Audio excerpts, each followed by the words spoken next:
तो बेटा आज हम पढ़ने वाले हैं एमनियोसेंटेसिस के बारे में। बहुत इंपॉर्टेंट टॉपिक है बोर्ड एग्जाम के लिए, याद रखिएगा। एमनियोसेंटेसिस एमनियोसेंटेसिस एक चिकित्सा प्रक्रिया है जिसमें गर्भवती महिला के गर्भाशय से एमनियोटिक द्रव निकाला जाता है। तो ये देखो बेटा, यहाँ पर ये जो लिक्विड दिख रहा है आपको, ये होता है एमनियोटिक द्रव्य। इसको सिरिंज की मदद से निकाल लिया जाता है, ठीक है। और ये आपको जो दिख रहा है ये है भ्रूण। तो भ्रूण के आसपास ये एमनियोटिक द्रव्य है और इसको सिरिंज के द्वारा निकाल लिया जाएगा। निकाल के क्या किया जाएगा? निकाल करके इसकी कोशिकाएं जो होंगी, उसकी जो कोशिकाएं होंगी उसमें कोशिकाएं में X और Y या कोई भी गुणसूत्र में नंबर में 46 गुणसूत्र होने चाहिए, 46 क्रोमोसोम होने चाहिए। तो 46 की जगह 43, 42, 42 हो रहे हैं। तो ये गुणसूत्र में अगर प्रॉब्लम है तो वो अपन चेक कर सकते हैं। दूसरा X और Y, XX है यानी फीमेल और XY है यानी मेल है, नर है। तो नर और मादा का भी इससे पता पड़ सकता है। किसके द्वारा? एमनियोसेंटेसिस द्वारा। आई बात समझ में? तो ये दो काम हो सकते हैं।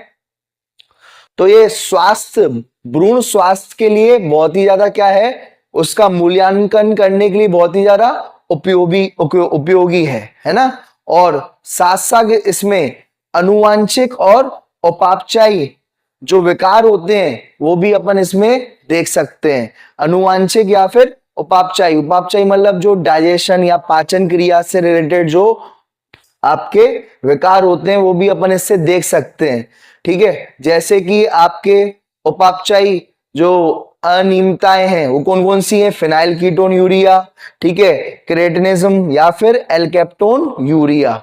जबकि अगर अपन बात करें बेटा गुणसूत्रीय असमानताएं, यानी इसका मतलब अगर अपन बात करें 46 अपने गुणसूत्र होने चाहिए, क्रोमोसोम्स होने चाहिए, लेकिन 46 की जगह कितने हो जाए? 43 हो जाए, 44 हो जाए। तो बेटा वो भी जो है एक दिक्कत वाली बात है। वो भी हम पहले ही भ्रूण के बाहर निकलने से पहले ही, बच्चा बनने से पहले ही हम उसको पहचान सकते हैं, है ना, कि इसमें 43 गुणसूत्र हैं या 44। किसके द्वारा? डाउन सिंड्रोम द्वारा या फिर आपके एडवर्ड सिंड्रोम द्वारा। और ऐसे ही कई ऐसे और भी सिंड्रोम होते हैं जो आप लिख सकते हैं। ये दो आप जरूरी है, ये जरूर लिखिएगा। तो हम मेन जो है लिंग भी पता कर सकते हैं, लेकिन लिंग का पता लगाना बेटा ये गलत है, ये अवैध है, इलीगल है ना। ये गवर्नमेंट ऑफ इंडिया इसको परमिशन नहीं देती, इसकी इलीगल है ये, है ना। तो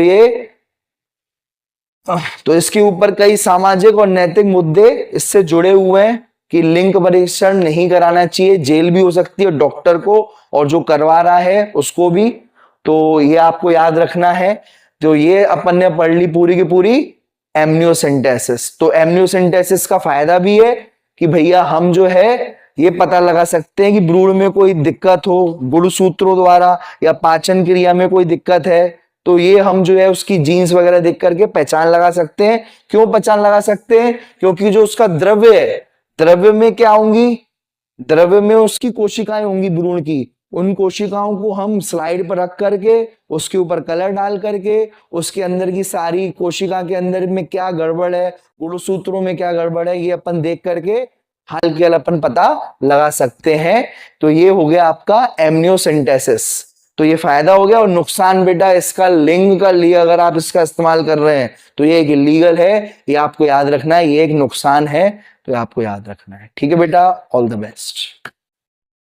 बोर्ड एग्जाम में आने वाले 30 अति महत्वपूर्ण प्रश्नों का सरलता पूर्वक हल और दीजिए अपने बोर्ड एग्जाम की तैयारी को एक शानदार बूस्ट। अभी डाउनलोड करें टीचर मोबाइल ऐप